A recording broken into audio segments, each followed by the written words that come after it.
What was it? I wanted to. Pineapple Gang. Yo, forever. Pineapple Gang, let's go! Pineapple, let's Yeah. go! I'm gonna just run through it real quick. Someone left with $300 million. That's all you.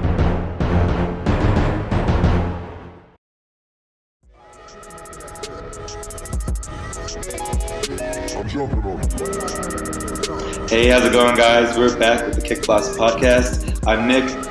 I'm Dro, and we're here with Non-Fungible Wonderful. What What's up? What up, up? Wonderful? Pineapple Gang, what's up, everybody?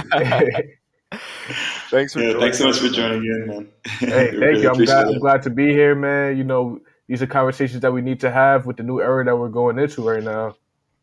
Absolutely, Awesome, and yeah. that's what we aim to do here in the Kickblocks podcast. We aim to start those conversations and talk about all the things you're seeing in the news that people just, have no idea about.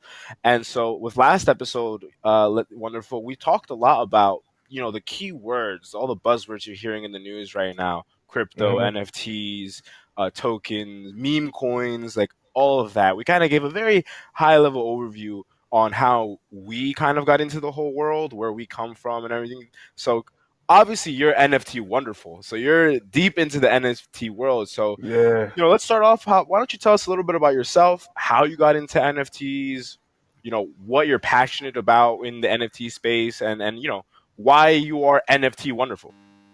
Hey, man. So, when it came to NFTs, it really comes from a long history of me being a creator in terms of content, making music, making art. I found a early passion for graphic design and music when I was just in like middle school and in high school and college. This is what I really focused on. So I even went to school and got my interactive media degree with graphic design.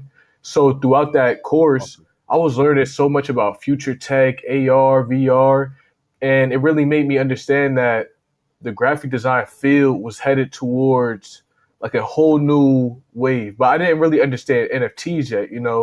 As soon as I found out what NFTs were with digital ownership and mixing crypto into it, this is when it really like everything clicked for me where it's like everything I've been studying, everything what I've been doing with music, this is the new path. So I really found my love for NFTs with VV Official. And I'm gonna really talk about that. That's really one of my bullish projects.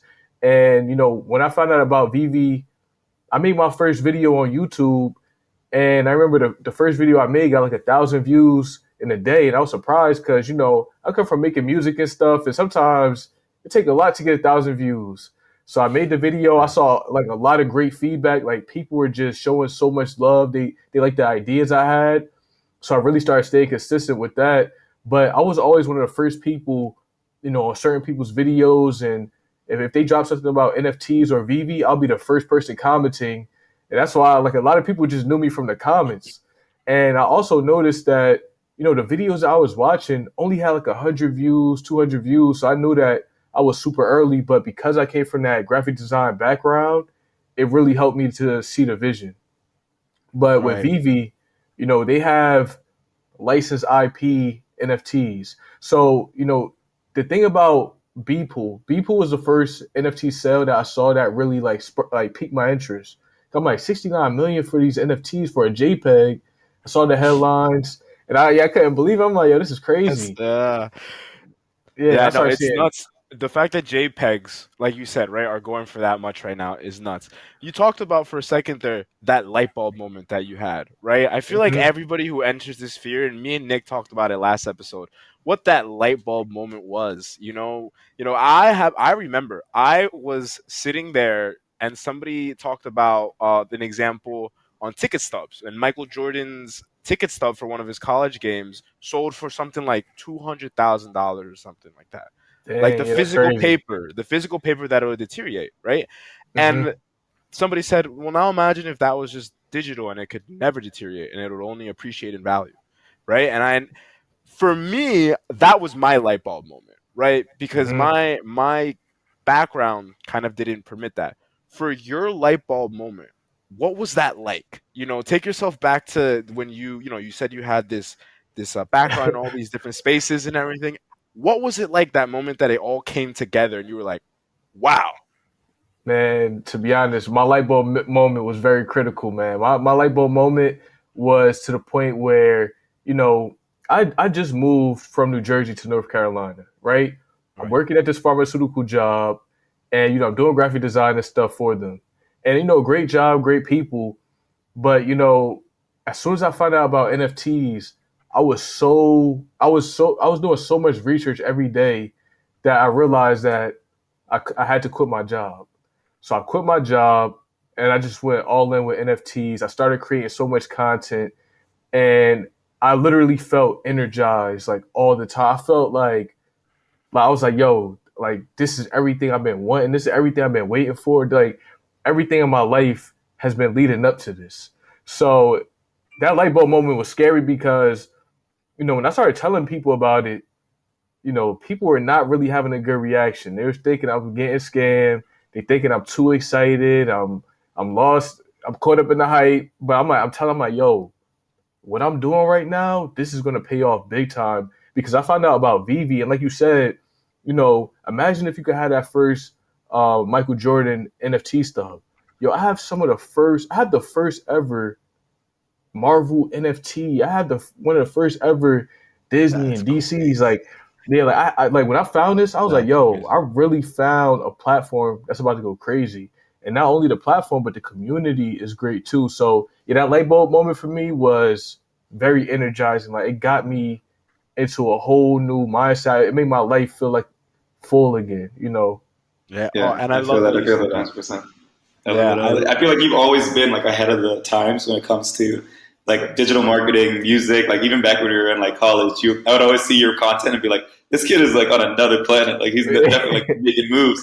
Do you think that there's people that you look to? Is it people like in your like your friends, family? Is it just people on the internet that you interact with? How are you sort of staying ahead of the loop for what's going on? Like Yeah, so yeah, I've always for some reason I've always been a person that always trying to look for that next wave. Like even with my music, like I have created a whole NFT album. I have a whole album about the Bored Ape Yacht Club, about VV, about blockchain, and it's like it's tough. And the way that I even use the music sounds, I make sure it sounds of the time, but it still gives information. It's still like a vibe that people could bump to. So I feel like you know being able to recognize trends with music and graphic design has always helped me to stay ahead of the curve because you already know with graphic design there are styles that are get outdated fast. So as a graphic designer, I'm like, all right, I can't use this font anymore. I can't use this type of lettering. I have to always be thinking outside the box and seeing what's next because if I don't, my job is at risk. So that's why I think with music and graphics, just that feel helps me to always think like, all right, what's next? So I think that's what helps me with how I create my content. That's awesome, man. No, that's awesome. I love that. You always gotta keep how they say the tool sharp, right? You always gotta Hmm. keep it up to date, or else you fall back with the times. I want to talk a little bit about NFTs specifically. I think it would help our audience understand how you onboarded to NFTs because that's a big. I feel like that's the most friction right now with getting into this space, right? Crypto, the Hmm. blockchain, NFTs. It's the onboarding of it, right? We talked a little Yeah. bit last week about wallets, and we're going to touch a little bit on layer one, layer two, and all those things start to get a little confusing for people who kind of just maybe call you up, hey, NFT wonderful, like what should I buy right now? I have $100, like $500. Where should I ape into right now? And it's like not that easy to answer, right? Yeah. It really is not. And so, speak a little bit about that era where okay, like I've realized what NFTs are. What was it like getting onboarded for you? It's very different probably from February 2022 now, you know, Hmm. right? So, speak a little bit about your experience. So my experience was actually not bad at all. So my experience was first through the VV app. Okay. So I was scrolling up, like I heard about NFTs, I started seeing stuff, and then I saw this YouTube video that said this app can make you rich, right? So I'm watching this video, and then this dude is talking about, yo, this VV app, man, yo, you get the Batmans on here. So I downloaded the app, I signed up, and I bought like I don't think I bought anything right away, but I think I bought like two Batmans later on. They cost me like $50 each. So I was like, yo, these $50, man, these some digital things. I don't know what this says, but I'm gonna just trust it. So I remember I was calling my brother like, yo, man, these things gonna be like 50,000 in the future, man. Like these the first Batman NFTs. So I was kind of like speculative, but it was pretty Right. easy for me to on board just through Vivi. And the reason why I liked them and started making content because I'm like, this company was able to get blockchain technology onto the app store and they have all of these transactions. So I'm like, this is definitely not something that is regular. And then when I started doing more research and I found out about who was behind this project, man, I really felt like I had no choice but to go all in because the people who are behind it are some elite people who brought Pokemon and Yu-Gi-Oh and Cabbage Patch Kids over to America and stuff. So I'm like, this project is massive, and so far, I was one of the first 15,000 users, and now it has like 2 million. So it's crazy how fast it went in like a year. Yeah, no, the insane growth in the whole space over so long, and that's awesome. I feel like I see videos like that sometimes on YouTube, and I click on them too sometimes. Sometimes they're BS, but sometimes Yeah, yeah. that's how I got introduced to NFT Nick, and the Nifty portal. That's one of the things that I ended up buying as an NFT. I hold a pass right now, but I literally just they had like some type of clickbaity headline, but the space is kind of real fun like that, where they joke around, they throw that. But it's real. Something you really said that was really important was you did your research, right? Hmm. And I think that's one of the things in the NFT space that we really have to touch on with our audience is you always have to do your research. You always see in some type of post, right? DYOR, do your own research. This is not financial advice, all that. And in the space, you tend to see that a lot because Hmm. everyone's kind of telling you to be careful. With decentralization, which we touched on last podcast, comes volatility. And we're not market speculators or major traders in any way. But if you're going to involve yourself in this space, I think you need to do your due diligence in doing your research. And I'm really glad you said that, Wonderful. One of the things that we talked about last week were some of our L's and some of the times we've been rugged.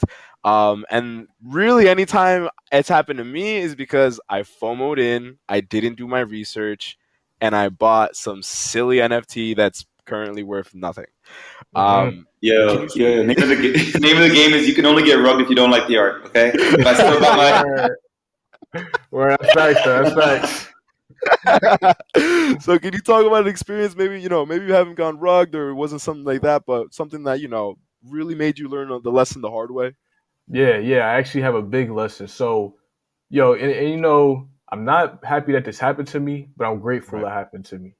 right. And right before I found out about NFTs, I linked up with one of my old college friends, and he basically was telling me, "Oh, bro, I can help you with this marketing, bro. I can help you move out your place and get your own spot." End up doing this business deal with him. Basically, I lost like 10 racks with this dude, right? And I just had a daughter. Like, I just had my daughter, man. So like me losing 10 racks, this was something that was hurtful. Yeah, And yeah. That's that a lot of hurt me formula. so That's a lot of bad. factors. Yeah. But yeah, that's everything. Like, so I was so hurt from that and so confused. Like, how could this happen to me? But I was like, this is teaching me a valuable lesson. I gotta make sure that I'm protecting my family, that I'm not getting finessed, that I'm not getting swindled by anybody. So when I did start investing into NFTs, I was having this pain of getting finesse. So I knew that I was going to do my research before I got into any project because I'm not about to just put my money anywhere and get rugged again. So like that taught me a lot. Exactly, exactly.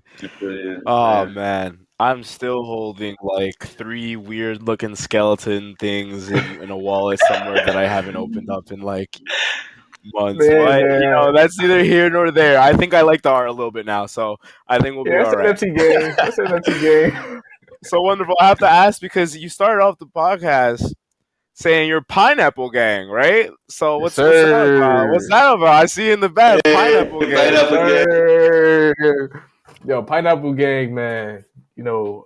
I brought the pineapple energy to Web3 to the blockchain, man. And I've been rocking Pineapple Gang since like 2016 is where it really like started taking off, but like 2015, that's when I really created the first sound that really made me want to go into like pineapple juice. So I started creating like a tropical sound with my music.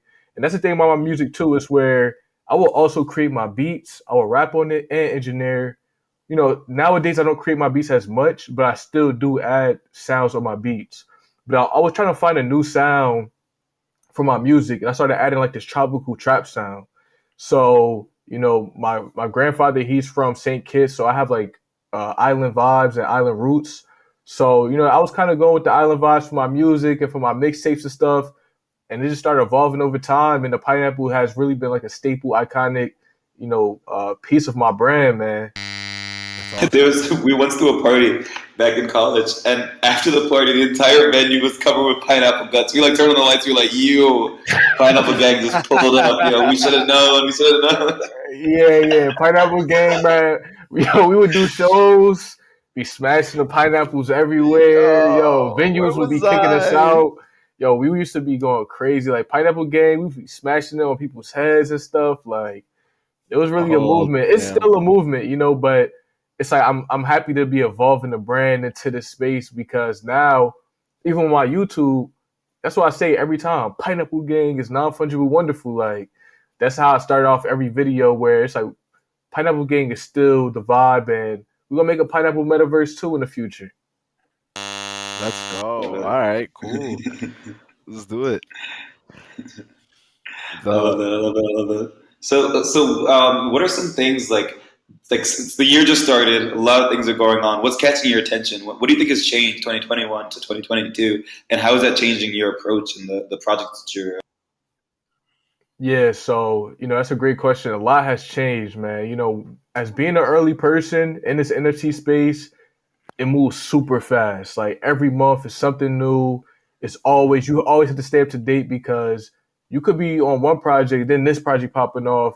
But it's not really about projects, it's about community. So I think, community is always the main focus of today. Where is the real community at? Where are the people who are riding for a certain brand? That's where you want to be. Right now, my main focus is on what is Vivi doing next? Immutable X. That is my mm, what I'm really looking at. They just partnered with GameStop. They're probably going to partner with Coinbase NFT. I'm paying heavily attention to it. I also have some IMX bags, and I'm also looking into crypto gaming. So crypto gaming is mm, something that's going to be super big right now, and with NFTs, it's going to cross over into that. So I believe that gaming, Immutable X, and just new communities that are on the rise are really what I'm focusing on. yeah. For But sure, for sure. let's get into that, Nick. Let's get into a little bit of the topic of just all the different little spaces Hmm. within the NFT space. I Hmm. found myself jumping on to the NFT gaming sphere. That was my introduction, Yeah. right? So I remember I got on and I realized, wait, play to earn is a thing. I can actually own my character and then sell it off. Somebody, the best example that I ever heard was, hey, you know how you buy a video game, put 2 years into it, and then never touch it again? Imagine you could sell all that work that you put into for 2 years. And so that was another light bulb moment for me that we spoke to before. So Hmm. for me, it was NFT gaming, right? And I've gotten to like 5, 6 a.m. just looking up NFT games to play, and I learned a lot of my lessons the hard way in wasting some time with NFT games. Uh, but then I found myself looking into DAOs and NFTs that have staking mechanisms and breeding mechanisms, and there's all of these different keywords, right? So let's Hmm. just touch on for a little bit. What NFT space do you mostly reside in? Non fungible, wonderful. Yeah, so my main NFT space. So let me see if I get the sign right here. My main NFT space right now is the VV community, man. Right now it's one of the most lit communities, man. We lit, man. We Hey, lit, man. VV. The VV community, man. Shout out to the Omi fam because when it comes to what VV is doing, this is almost like a play to earn too because they even have like a master collector program where you get points per every collectible you have and stuff like that. Also, you can earn money just by flipping in the marketplace and stuff. And they have so many different brands. Like one of VV's goals is to have every fandom in the world. So you'll see them dropping stuff like Marvel, then DC, Then you'll see like Pilly Fantasy, which is like a Taiwanese brand, and Ultraman. So they have brands from every single niche. They have French brands, like everything that they have includes the whole world. So that's why I also knew that VV was going to be big, and the community. It reminds me of the Dogecoin community too, because but it reminds me of Doge community, but at the same time, they're more like they're doing more research on NFTs though. So the community was actually one of the first communities I was in where my brother-in-law told me, "Yo, buy some Dogecoin," and I bought it at like 5 cents. And we start seeing a rally. I was chilling with him. I'm like, "Yo, like it was going crazy one day," and that's when I knew that this coin was going to be crazy, like Dogecoin and crypto. So when I found the Omi community, it reminded me of the Dogecoin community too, because they all sit together. It was all these different vibes, a lot of creativity in the space. You see people create some amazing stuff in the VV community, and I think there's a lot of geniuses in that community too. And I'm Hmm. just glad to be a part of it. Nice, nice. For Nick, what sure. about you, man? Where do you find yourself? Like, what NFT space do you typically find yourself in? Yeah, I think I find myself. I really like the musical NFTs, right? So anytime somebody's saying that they're able to make more in one sale, right, in like 30 seconds, and they've made in their entire career, I'm like, that makes sense, right? And it's less. I saw a thread about it recently, and they said, "Oh, it's not about excluding anybody. It's about ownership, right, not possession." And so they said, "Hey, my music is still free for everyone. It's just that now I don't have to live on 0.0001 cent per stream, you know." And so that I think is really interesting for me. And then I sort of zoom in whenever I see a group that has sort of like the profile picture, like NFT projects, but they're building things on top of it. Like I have a couple Solana Money Boys, and they're just like building additional tools. Like they're building a portal, they're building a place for you to add that, like sort of like a cover for like all these different NFT platforms, and you can bring them all in. It lets you know like what has a crazy trajectory at the moment. And so when I see things like that, and then they're giving you continuous utility, I'm like, okay, cool. Like I'll buy into that. My third thing is whenever they make one that looks like me, I'm like, oh, look at him. He's like a nice little cartoon guy. I'm like, I have to get that. This this looks cute. Oh man. Yeah, let's match you. I'm like, oh, yeah, I want that picture. Could you tell me a little bit more about BV? Wonderful. It's like, is it hooked up to? Is it Ethereum compatible? Is it its own separate like blockchain? How does it sort of work? Yeah, so VV right now, there's a lot of factors with VV. So VV originally started off on GoChain. So they used the GoChain network because it was super fast and it could do like 3,000 transactions per second. Okay, However, pretty good. Immutable X came out. So Immutable X is like the layer two solution for Ethereum. So with that, they could do like 9,000 transactions per second. And it's Ethereum, which is like the most secure blockchain. So they migrated all of the NFTs over to IMX. And now they just migrated the OMI token over to IMX too.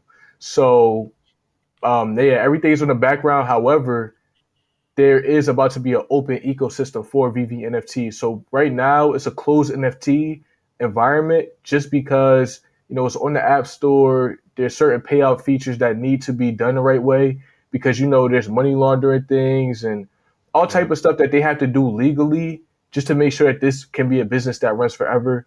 However, they're partnered with the biggest brands like Disney and all this stuff. So um, they're making sure that everything is going the right way. They have a lot of brands, reputations on the line. So this is another reason why I really go hard with this brand. They're trusted. They work with USPS. So once they're able to open up their ecosystem, you can start doing crypto to NFT and stuff like that. But right now, everything is only fiat, and we're still seeing some high prices. So as soon as that crypto market opens up, I think that's when VV is really going to go mainstream. Yeah.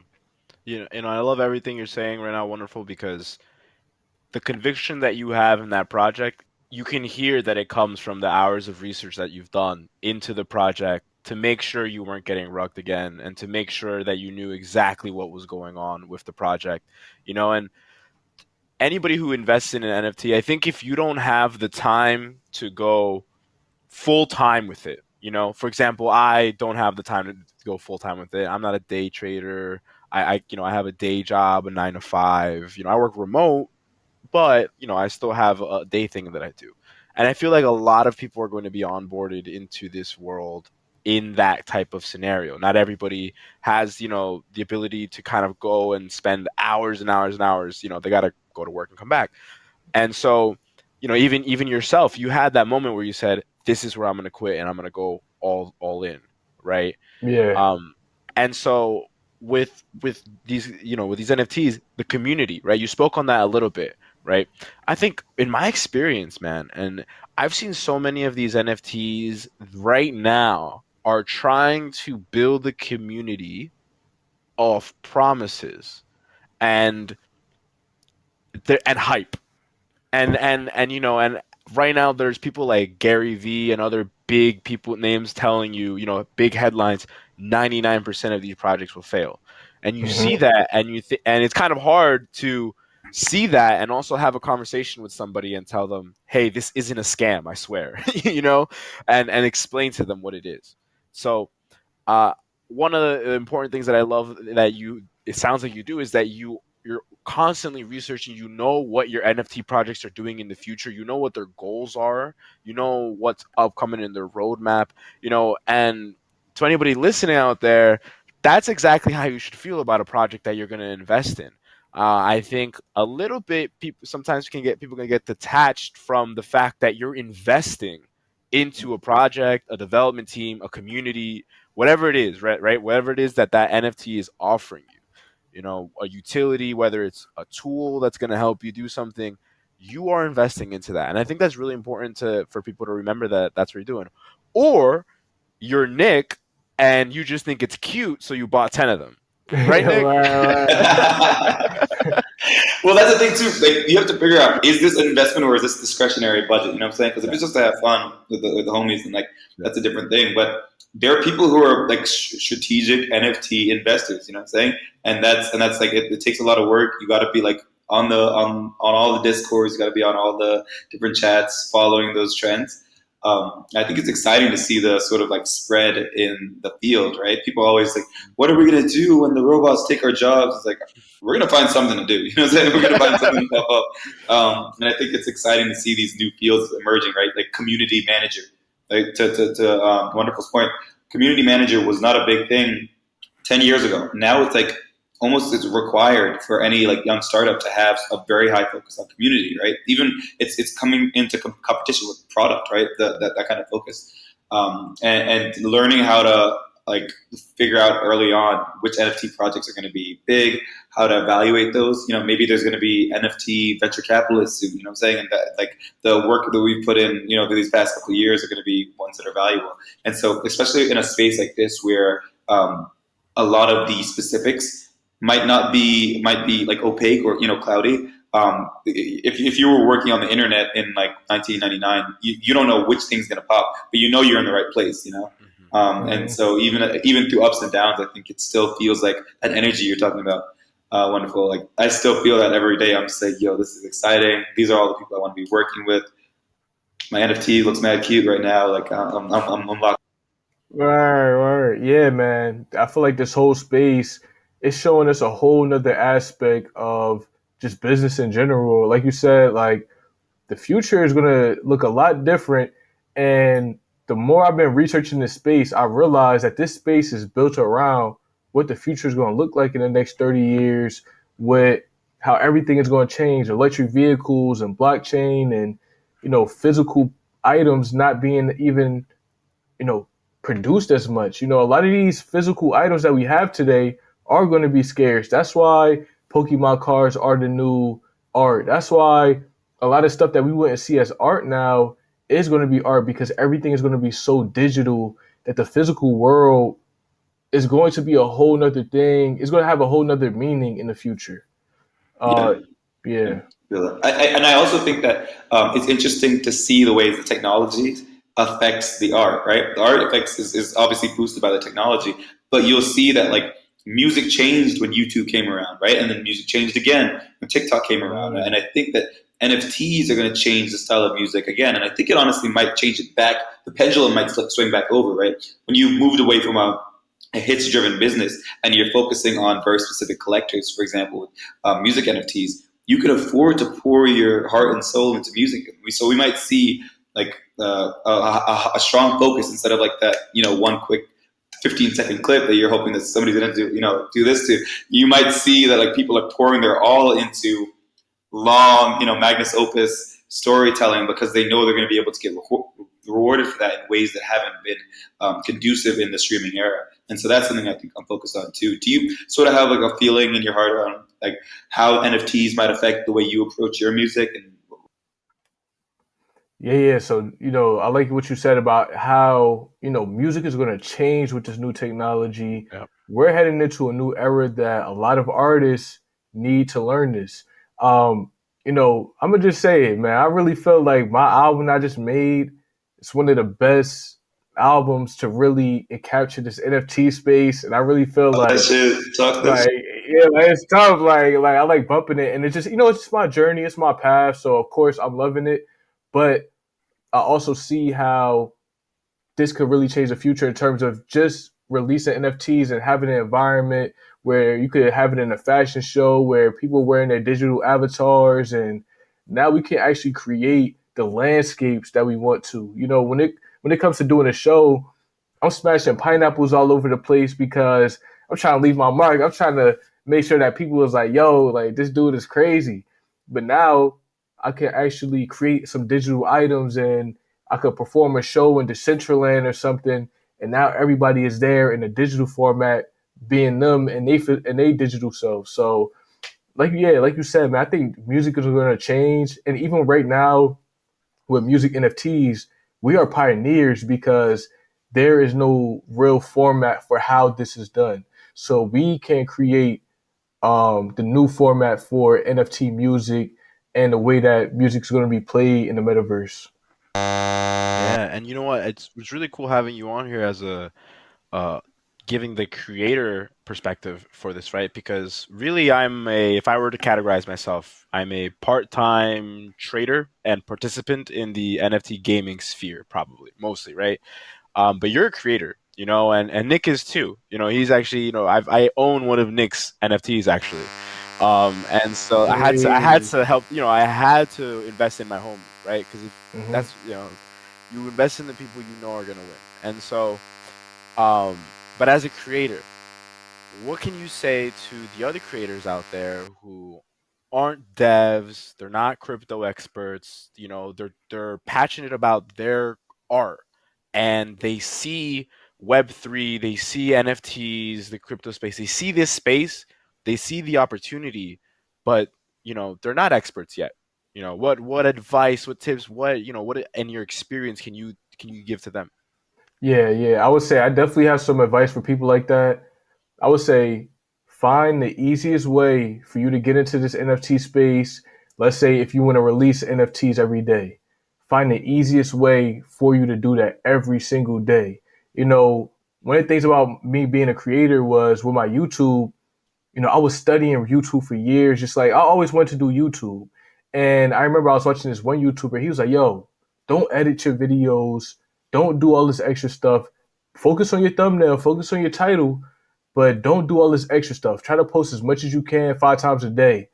And that's why when I started my YouTube, I just shot me an 8-minute video and threw it up. And I did it that way because I knew it was something that I could do every single day. It was an easy way for me to do it. I was able to speak my mind. So if you're a creator or somebody, find an easy way to do your craft. Don't make it too complicated. Don't make it too hard because the least resistance, the better. I love Yeah, that. Yeah. No, just yeah, just doing it, right? That's one of the biggest things with anything, right? Hmm. With creating anything, with getting whether it's sports, whether it's art, whether it's your job, whether it's going to the gym and getting brolic, whatever it is, it's the discipline to doing it when you don't feel like it, Hmm. right? Hmm. And doing it every day, even when you really don't want to. Um, and so, no, that's great, man. I love having a creator as our first guest here because I've always been blessed to be surrounded by people who are creator. I say that I'm not very artistic, but I am. I can articulate myself pretty well. I saw But I I've saw been Dro DJing back in the day. I don't know. Dro was spinning some tracks back in the day. At least Hey, okay, okay. but I do love surrounding myself with artists, and I do appreciate people who are creating in this world because I tend to appreciate that art that they give to the world. So wonderful! Thank you so much for giving us your experience in the NFT space so far.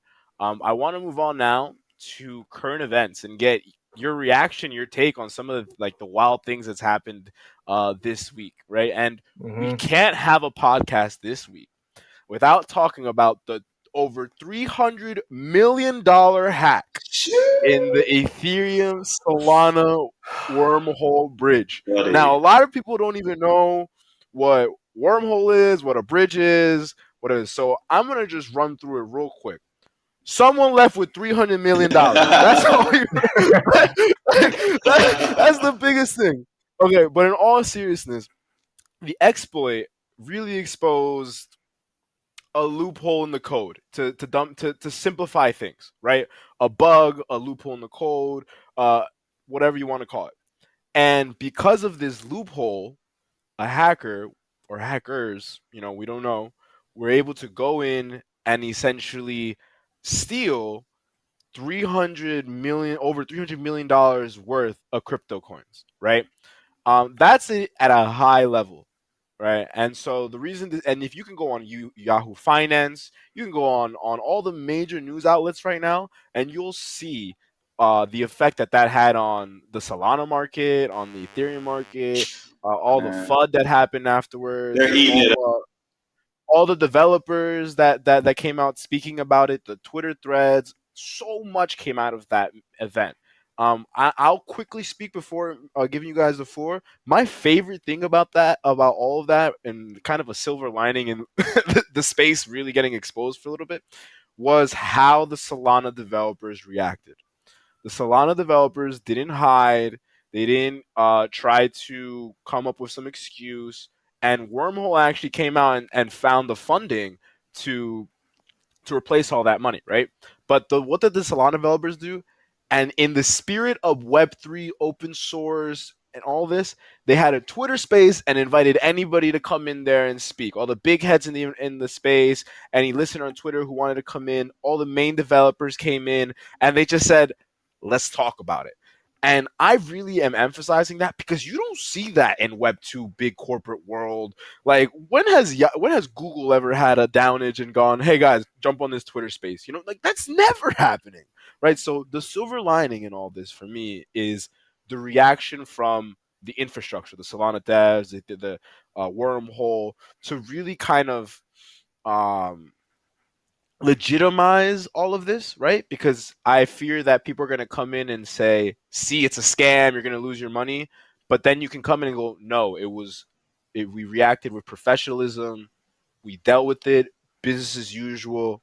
Let's go." You know what I'm talking about? Hmm. So with that, let me get y'all reaction. Someone got a bag, bro. Yeah, somebody got to bag off that, man. That's why you have to be careful with this NFT stuff.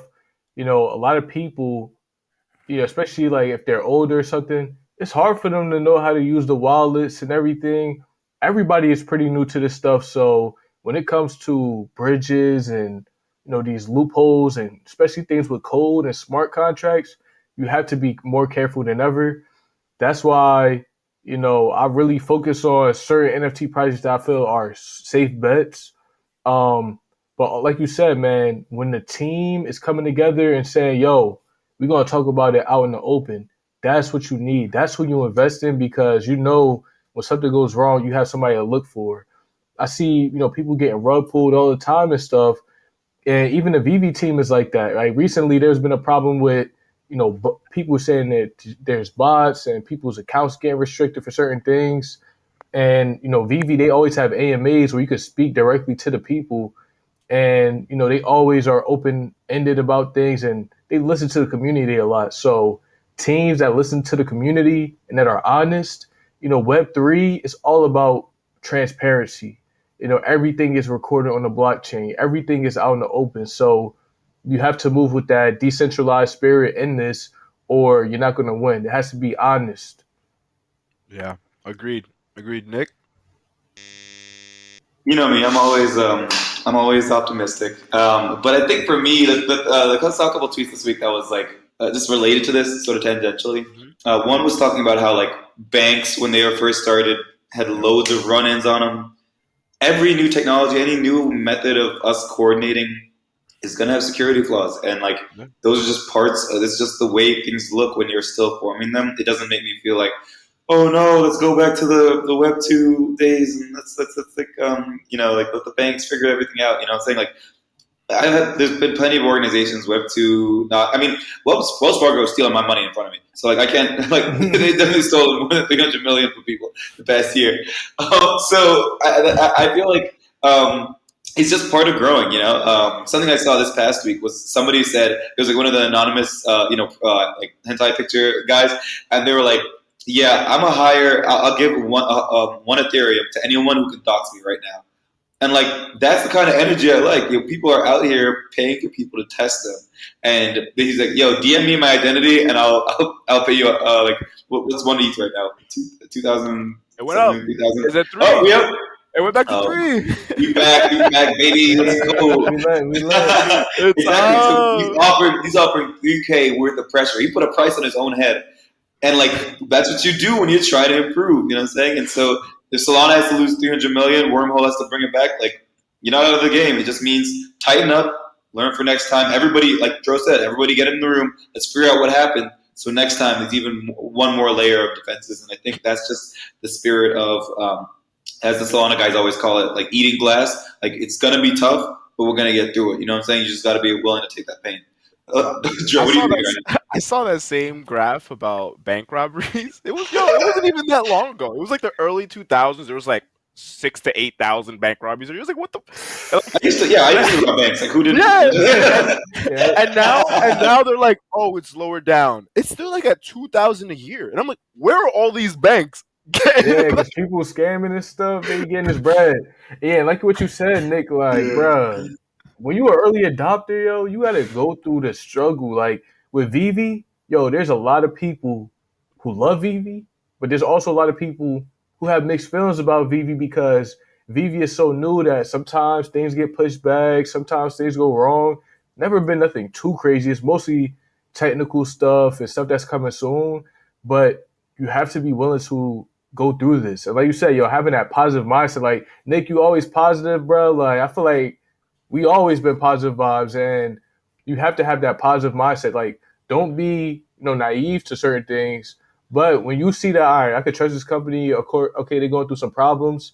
You gotta think positively and also look for opportunity. Like you said, this wormhole hack happened. Now the market going down.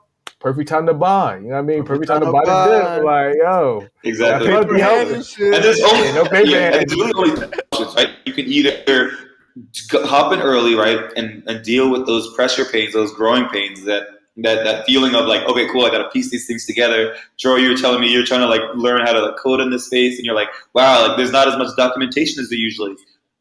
You're gonna get paid back for that. You know what I'm saying? If you're building Oh, in I'm this space and bullish you're on that. early, yeah, exactly. And like, I'm and bullish on that.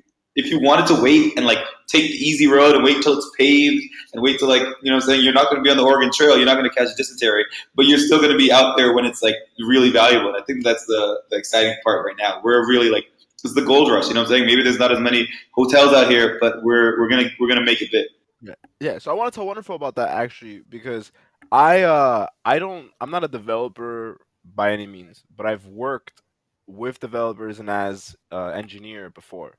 So one of the things that I is my way of doubling down and going all in without quitting my job is deciding to learn to develop, and I decided to start with Solana, as opposed to on Ethereum with Solidity, right?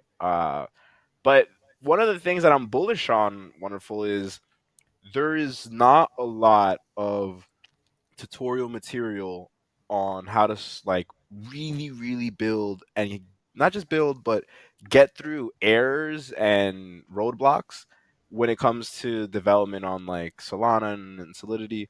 And I'll tell you why I'm bullish on that. It's because that means you're early. when there isn't a step-by-step guide on how to do things and get through problems, that means you're probably one of the first people to have to do that, and that means that you'll probably be one of the first people to have to figure it out. And people will be reading your guides and listening to your tutorials so that they learn. And I think that's one of the things, if I can translate it to the music space at all, it's when you first get a new sound, right? That's no one's ever heard of. I'm sure no one's ever had to master that before, but you're gonna sit there and fucking figure it out, right? On how to do that, because you're the first one to do it. Like no one just touched that sound yet, so it's on you to really deliver that to the space. And that's what I really loved about diving into Web3 development was I feel so early. Like I even with my background in the little background that I have in development, I told Nick, bro, this is awesome. He was like, what? What happened? I was like, I don't know how to do anything. And he was like, what do you mean? I was like, no, it's great. Like, I really have to sit here and not, okay, click step one, click step two, type, copy, paste, step three. I have to sit here and actually problem solve and critically think. And I love that Web3 is doing that for me. That's one of the things, you spoke early on, Wonderful. You were like, I love it. And, it really gave you this passion in your life again to like this. I've said to a few people now, I haven't been this excited to learn about something in a while. I think the last time was when like I realized I liked video games as a kid, and I was like, "Ooh, I'm gonna play hours of video games because I really love this." I love Web3 so much. I've stayed up till 4 or 5 a.m. sometimes just trying to learn more, and I can't say that I've done that for much of anything for a while now, right? And so I really relate and empathize with you when you say that, like that you just get that feeling you just want to do more, you know? Yeah, man. Like you said, yo, being early and knowing that you're one of the first people, that's a whole different feeling because when you start seeing the developments around you and you really diving into that space, you start moving at a faster pace because everything else is moving around you fast too. Where it's like NFTs, it really just like made every day worthwhile. Like there's always something new to learn.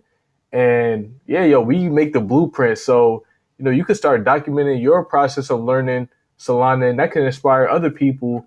Hmm. And as you document yourself, you can always create that information that you could always go back to. So it's like we creating a blueprint and I'm happy to be one of these first people, but also it's about to change where there's still going to be, not too much centralization, but it's going to be a lot of main powers in control. So we still have to understand that it's going to keep changing pretty fast in these next couple of years. Like we always have to stay learning, but that's a good thing. Like loving to learn is one of the ways that you really go up in life. Like you can't be not willing to learn. You always have to be like, yo, how can I learn? How can I be better? Hmm. Hmm. And I love that you mentioned centralization right now. That actually brings me on to the next current event. I prepped Nick a little bit on this. Have you heard of the Balloonville rug that happened? Nah, I never heard that. Okay, so you know of Magic Eden and the Solana marketplace that exists? Magic Eden. For the record, when I first saw that written, I thought it said Magi's Den, and then I Magi. felt Yeah, I think I So, saw that, so but this okay. So let I'm me not too propose it familiar too. with Solana as much though. So in the Solana blockchain, the open sea of Solana is Magic Eden, right? And so Magic Eden had a rug recently, but the problem here and the reason that centralization is key here, and actually I want your take on this too, Hmm. is Magic Eden started promising because Solana's seen so many rugs recently that if you want to launch on their launch pad, like on their main website, their marketplace, you can launch your NFT as opposed to on like your own minting site. They're gonna get their cut, obviously, but if you want to launch there, you have to dox yourself as a team, and you have to present your But roadmap to Magic Eden, basically to prove that you're actually going to do something with the millions of dollars you might get, or hundreds of thousands in Solana, right? In Ethereum, you're talking millions, but in Solana, you're probably talking maybe a few seven figures, right? yeah. Uh, this project was headed by somebody who already rugged once. So they rugged the second project that officially launched on the open sea of Oh, Solana, and then tweeted out basically exposing them and said, hey, they said they would check my ID. I denied sending them my ID, and they let me launch anyway just because they wanted their cut of the hype. Imagine Uh, the controversy that occurred with a person who, okay, if you're rugging, you're a scammer, and no one really likes you. But the fact that this guy kind of came out and exposed that marketplace, people kind of started seeing him as a crusader. But at its core, what kind of ended up happening is the central question. However you feel about that controversy, is on you. I would say I like Magic Eden's reaction to it, right? But what they've kind of had to do now is, if we're really going to live in a decentralized space, those are the kind of things that you have to know are going to happen. And when you introduce more centralization, the Web3 maxis, whatever you want to call them, the people who are diehard decentralization people, right? You're going to lose some of that, right? Mm-hmm. And so, where is the balance for you, Wonderful? Yeah, this is Hearing that actually story. yeah, it's a great question because I see a lot of people talking about decentralized versus centralized, and I do think that you need a healthy balance. And I have a family, man. I have a daughter, I have a kid. So when I think about her, I'm thinking, decentralization is good, but at the same time, how far are we going to go with it when you have certain people or certain places on Web3, and how are they protected in this environment? So I think that there should be decentralized. I think the whole platform should be decentralized, but I think that there should be centralized niches within that have decentralized aspects like DAOs and Mm-hmm. ownership, and companies that give back to their community in a strong ecosystem. So there's ways to go about it, but I think that there needs to be a healthy balance because, yeah, like you said, sometimes some people are so, oh, this needs to be decentralized, everything decentralized. But I think when they go that far, sometimes they don't understand like what kind of risk you put yourself at because Mm-hmm. now you're opening yourself up to people who are up to no good sometimes. Yeah, absolutely. No, you're totally right, and I tend to agree with your point. One of the conversations that came up after that controversy was they opened up, to the community, and they talked to them about how they're going to avoid it in the future. But part of the stuff that came afterwards was Magic Eden's response, right? So what are we going to do about it? Because you did get called out. You said you were going to check IDs, and this person's saying you didn't check their ID, Hmm. right? And so that's one of the things that, for me, I need to see more centralization in this space, for exactly what you're saying. Um those niche areas. I don't want to get scammed. Like, you have a family, I have my bills and my livelihood. Nick has his dollars, and like why did you just throw shade on my lifestyle? Nick has his, I'm jealous because if somebody doesn't know, Nick is in Mexico right now, living it up. So if undisclosed location. undisclosed location, but Hey, that's right. Nick That's is right. enjoying his life right now. But I'm sure he wouldn't Yeah. want to lose thousands of dollars and have to, not be able to live that If way. they come for my mojitos, I swear that'll be the last straw. All right. The point being, I nobody feel it. wants to No, I lose feel it. money, I feel right? it. I feel Whatever your Yeah. reason is, definitely nobody wants to lose money. I do have to save face a little bit in cape for the Solana like blockchain right now. Wonderful. You mentioned the amount of transactions that some of those other blockchains can handle per second. Solana reps a nice brawling 70K a second. You feel it. me?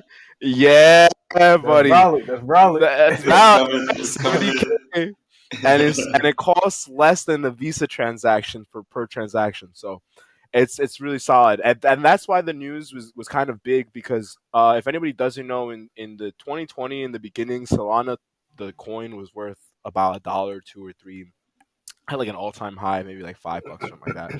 And then today, I think it's sitting around 100, and when I first joined in the NFT space, it was roaming around 200 all the time. So it's a blockchain that has grown a lot. It had a big controversy happen, a lot of controversies happen over the last month. It's seeing a lot of friction, and I'm glad I got to hear your take on that, wonderful, because the Solana space is definitely going through a phase where Mhm. the community have to decide how much centralization they're going to introduce, right?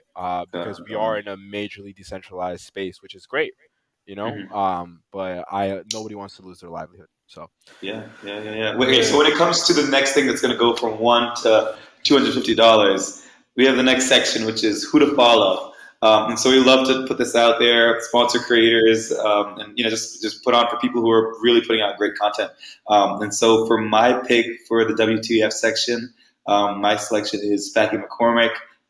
He's a investor slash newsletter writer. Has a great Twitter at Packy M. And writes great pieces on Web3 and also just generally in technology. He's written things around the metaverse, around zero knowledge proofs, written stuff on like Solana and other blockchains. And so definitely check him out. He has a great piece on the interoperability of the platforms that are made and how in the past it used to be that people would want to keep people out of their walled garden, right? Apple doesn't fuck with Android and everybody's sectioned out. And he mentioned how and centered his piece around how in Web3 it's actually a benefit to be interacting with other chains and be as cohesive as possible. And so that's one of the great pieces of content he has, and definitely go check him out. Joe, do you have somebody you want to put on? absolutely. So for my who to follow this week, I actually switched it up on you, Nick. I know I told you who I was going to say earlier, but I Oh, decided I to thought go I something knew. else after this conversation. I'm going to shout out Build Space. That's buildspace.so is their Oh, official website. So Build nice. Space is what got me into trying to develop on Solana and really, really started me off. And the reason I want to plug them is because they will reward you with a free NFT if you can get through their build an NFT website in a weekend. So if you got the skills, you don't want to pay for an NFT and you just want to get through and start off something, they have an awesome tutorial that takes you through Metaplex and Solana. Basically, think of it as like Bootstrap or the Wix of trying to get an NFT website open for Solana. What's great is they have a Discord with great channels to help you through every section of the tutorials that you might be on. Real active developers on there. I'm talking. They'll go through your GitHub. They'll look through your code. They'll tell you what's wrong with it. They'll suggest for you, and it's all on the Discord, so you can search historically. People have gone through those issues before. I love Build Space because of the community aspect they're also like showing. You can see how many people are currently in like the tutorial section that you're in. It's like, hey, 300 people are here, and then it's like, oh, only 100 people made it to like step 4. So when you kind of make it there, you're like, okay, like I'm getting through everything, and you kind of see how many people are there, and you see their profile pictures from their Discord. You can connect with them.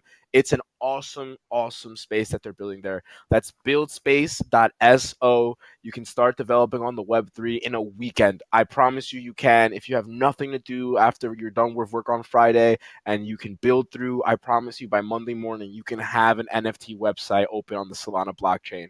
And that's why I love them. So, non-fungible, wonderful. Who to follow?